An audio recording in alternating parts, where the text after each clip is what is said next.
And we're back. I'm your host, BKP. Good morning from the office, North Georgia's only online morning show. And I'm happy to be joined now by the Secretary of State of Georgia, Brian Kemp, P. Kemp. Secretary Kemp, thank you for joining us this morning. Hey, it's great to be on with you, BKP, and I'm BPK. So yeah, I was confuse your listeners already. Yeah, I was thinking that. We'll have to get into that middle initial thing, but Secretary, what we want to look at this morning, and I'll tell you what, you have made some comments, and you've made some national news of doing some pushback. And let me give our listeners and viewers a little backup here. The Department of Homeland Security Director Jay Johnson said this past month that he's considering whether elections should be classified as critical infrastructure according to the same kinds of enhanced protections that the banking system and the electrical grid receive. Secretary Kemp, you made these statements in a Politico article here recently. It seems like now it's just the DC media and the bureaucrats because of the DNC getting hacked. They now think the whole system is on the verge of disaster because some Russians going to tap into the voting system. You went on to say, and that's not just, anything is possible, but it's not probable at all the way our system is set up. Why should we not be, well, I don't want to say not be concerned, but what can you tell Georgia voters today as far as the state of Georgia, how they could feel protected that their machines will not be hacked and they could feel comfortable in the upcoming election? Well, I appreciate the opportunity to be on, and this is not an argument that you can explain in a 30-second sound bite, so I appreciate the opportunity to clarify that with your listeners. And I think that most Georgians don't feel like we need more federal intervention in our lives when you think about Obamacare and Dodd-Frank and other things that have been rammed down our throat. That's the last thing I believe that we need. From a state perspective, the Constitution says that the state should hold the elections. It's our duties as elections officials to take charge of that and be responsible for it. So that's why my pushback of the whole critical infrastructure statement that basically became public before any other secretaries of state or elections officials around the country were made aware of it. And it just seems like it's been an orchestrated event. So that's why I was critical. And I also, explained on a call that I had with Secretary Johnson and a number of other stakeholders about the process here in Georgia and other states that have. And the good thing is with the states doing all these systems, we have a bunch of different systems out there. So it's not like anybody that was wanting to steal or hack an election could just do it in one way. They'd have to figure out how to basically hack either the state of Georgia or every county in Florida. So it's a very complicated situation. The places where we've seen intervention into the voting system have dealt with voter registration systems and websites. Well, those don't really affect the vote count. Now, don't get me wrong, that is disruptive, and we guard against that and continue to be vigilant every day to prevent that. But if something does happen, we also have plans on how we would react to that here in Georgia. But in regards to the voting system, the actual vote tabulation and the machines that we have in Georgia, it is a closed network system. None of that is hooked up to the internet. We have procedures and testing that we do prior to an election that every county has to follow. If they don't, they can get sanctions by the state elections board. We do that regularly when people aren't following proper policy and procedure. So we have the safeguards to make sure that our election voting tabulation is not hacked. And we were talking off the air earlier about our election night reporting. Even the things you see on our website on election night, those are unofficial results. The actual results are hand delivered to our office from the county. So there's just a lot of things that go on to protect the integrity of the ballot that most Georgians really don't realize are out there. Well, you saying that we see, and that's something. Just to explain, the Secretary of State certifies an election, which the importance of certifying an election. So the night we see the vote come in on the internet, that is not actually a certified tabulation of votes, correct?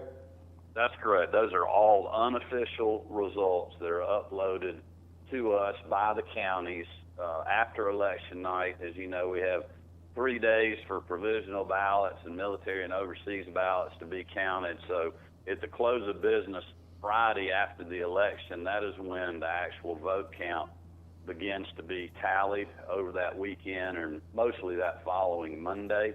Correct. And the county will certify the actual vote count, and then that is hand delivered to us either by sheriff's deputies, our post-certified investigators, hand delivered by the county themselves. So that kind of stuff is never out of their possession. If it is, they're in big trouble, and most people don't realize that. So that's what we look at before we do the official certification from the state's perspective. Well, you know what? I have been to counties. We're in North Georgia. I've been to some rural counties here, and I've been to the election office after the election, and I've seen them with all the machines, and I've seen them with the certification paperwork, and they've got checks and balances that they go through and sign off, getting ready to send that hard data to the state.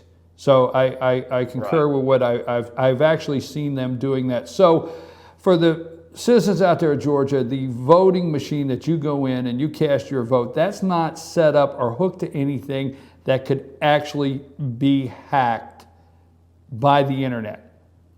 That's exactly right. And Okay. the other thing that people don't realize too is, I've been to almost every county election office and just about all 159 counties across the state. And they have to keep the machines locked up before every election. They're tested in an open environment with, the election board, the election staff. That's publicized in the legal organ. So it's a process that, is transparent for the media or any, engaged citizen to watch and see that that's done. And then once they're, deemed to be clean of everything and ready to go for the next election, we actually have seals that are put on the box that the equipment is in to make sure that that's not tampered with before the election. All of those things are stored under lock and key. That is a requirement. So you have all these, as you said, checks and balances leading up to the election and then post-election as well. Well, let me just ask you a question. So I agree, and I have seen that. I have actually seen that. I've been to the election offices, and I have seen every step we're talking about myself. So why then, let's move it over to Jay Johnson, the Department of Homeland Security, which I think you well know, a lot of citizens get concerned when the government says we're here to help, okay? So why the talk then with wanting to move maybe national elections over into what we call critical infrastructure? And that meaning, for those that may not quite understand that, critical infrastructure is an example like your electric grid. If something happened to our electric grid, it could make a national disaster or could impact this country nationally. Same thing with the banking system. We can have an attack on our banking system and impact nationally. Those are the kind of things that are under critical infrastructure. I think there's 18 things, but why is Jay Johnson talking about moving elections that way, Secretary? Well, that's a question you may have to ask him or the Obama administration. I'm not sure what their motivation is, and that's what quite honestly concerns me. I don't know if their plan is to try to nationalize elections, have some sort of national voter registration list, which I think is a terrible idea. I think it's up to the states to decide, look, do they want a photo ID requirement in their state or not? Do they want to have, some states, North Dakota doesn't even have voter registration. In Georgia, we have voter registration. We want to verify people's citizenship before we put them on the voter rolls. Well, other states do not do that. So I believe in the constitutional authority of the states to decide that. So that's one reason I push back on this whole idea of the critical infrastructure, because I just don't know where it leads, and that gives me grave concern. But that being said, I think there are ways that we can work together if Homeland Security or the FBI or anybody else is, hearing of credible threats or things that have happened. I would love to work with them to know what those are so that we can be ahead of the curve. But, this whole story broke before we even knew any of this was going on. Nobody communicated with us. And in my eyes, it would have been a lot better if we had been briefed and could have come up with a plan to roll out the task force together with them instead of them just doing that. Basically there was an article written before we ever had our first call talking about there was this task force that was going to be created. So, and the Secretary said he wasn't aware of any threats, and then you have the FBI coming out a few days later saying a couple of states that their voter registration systems had been compromised, and it was like the left hand didn't know what the right hand was doing. So I'm not so sure how effective the federal intervention would be, even if they did that. It's going to take them a long time if they were to do that to even get up to speed with what every state's doing.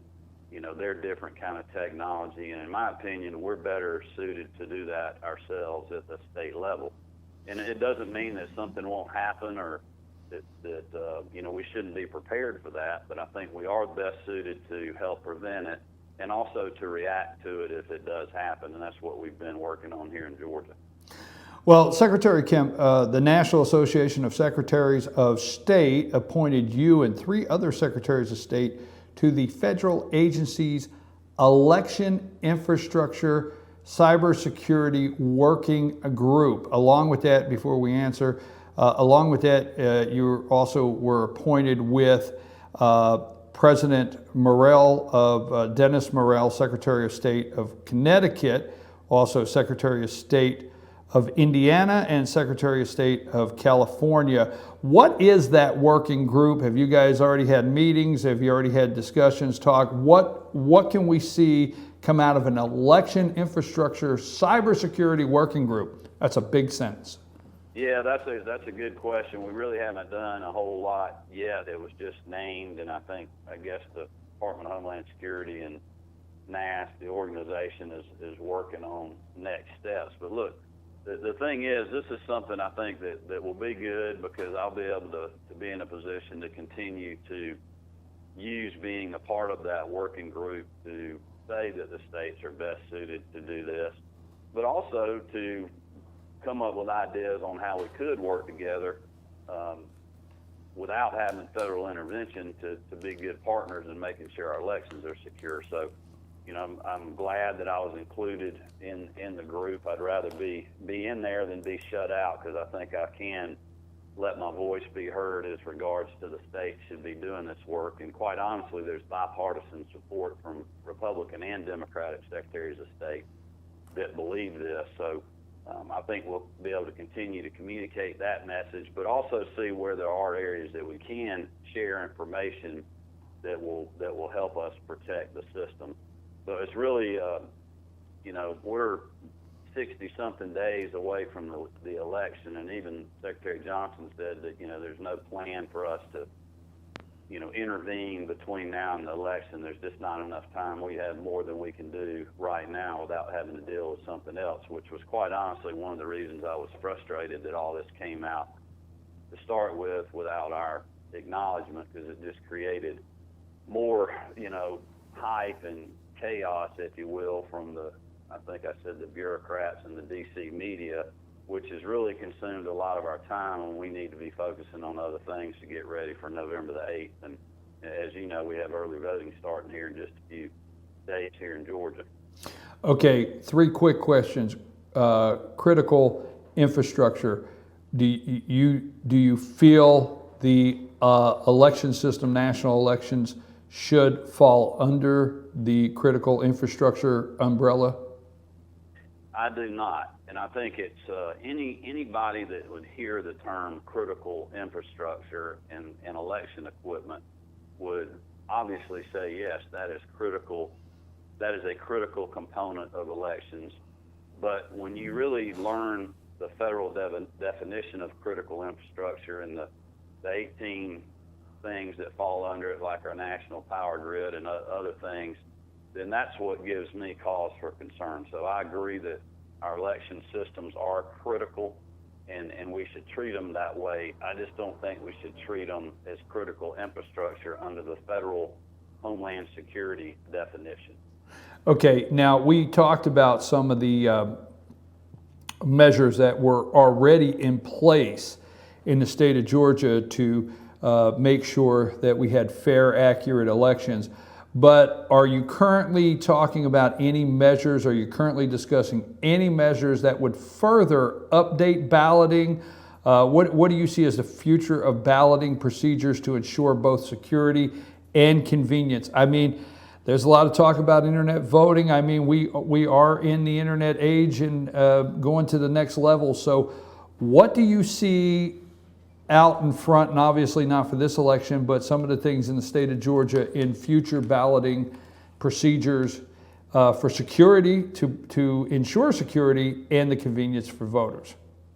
Well, I certainly have my reservations at the moment about internet voting. I do understand as our population that's young now grows older, they do everything on their phone. You know, we're doing electronic banking now, and I think there will be a day where there could possibly be internet voting for those jurisdictions that would like to do that. I think, in my opinion, that technology is not here. I have deep concerns about the security of doing something like that at this point in time. I think there's a lot of policymakers in Georgia, including myself, that think it's a good idea for people to show up to a polling location before they vote and let us verify who they are to keep our elections secure. So I don't think we'll see that changing in Georgia anytime soon. A lot of people have talked about the age of our voting system in Georgia, and it is getting older. But I would remind people that this is not like your desktop or your laptop that you're using every day. You know, we use this equipment 2 or 3 times a year. We monitor our failure rate after every election. We have a less than a 1% failure rate, so our system's holding up well. We have ways to bring in new parts and equipment to keep our system up to date. So I feel like things are going well.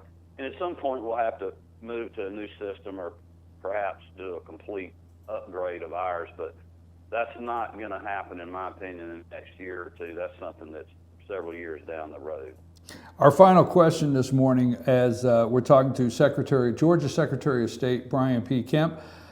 Secretary Kemp, my final question this morning, do you feel comfortable as Secretary of State of Georgia that the upcoming November election will not be overseen or put under the umbrella of the Department of Homeland Security? Yes, I think, and even they have said that there's nothing like this is going to happen between now and the election. They realize that, we're on a very short time frame fuse here. The state elections officials have all they can handle without having to deal with something like that. So I feel confident in that, and I think going forward, I think they're going to hear an earful from people about why the state should be doing this. Now, that doesn't mean if it's part of President Obama's agenda that they won't continue to move forward, and if that's the case, then I will continue to fight that. But on the other hand, I also will work with them where we can to share resources and help keep our elections secure. Okay, we appreciate if you keep us up on this election infrastructure cybersecurity working group, and I have to just tell you directly myself that makes me just a little nervous. That's a big name, makes me awful nervous. Yeah, it does, and I guess there's two trains of thought. Either you could just say, I don't agree with this and not participate, or you could participate and try to use your influence as participating to make sure that you don't have federal intervention, and that's exactly what I'll be doing. I appreciate that, and I thank you very much, Secretary Kemp, and we'll have you back here after the 8th and start talking maybe about future aspirations that you may have politically. How about that? Sounds great. If you guys need anything else between now and 8, just let us know. Thank you, I appreciate it. We've been on the phone with Georgia Secretary of State Brian Kemp. I have concerns over this election. I have concerns about Secretary Johnson putting out Department of Homeland Security. As you heard, the Secretary of State of Georgia, Brian Kemp, these machines are not connected to the internet.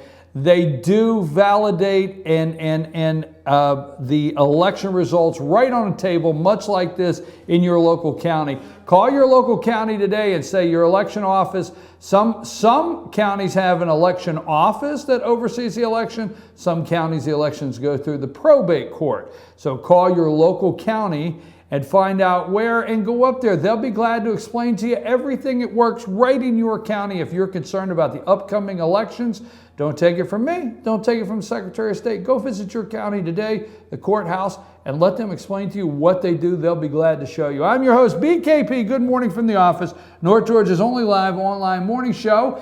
It is Wednesday. Stay tuned for the Scott Farrell Show coming up at 10 o'clock, the Scott Farrell Show, right after we leave here. And tomorrow morning, it'll be Thursday. I'm counting the days because Monday, I missed a day, Cole. So tomorrow will be Thursday. We'll be right back here. And Friday, we'll be at the shops, the Sycamore Crossing.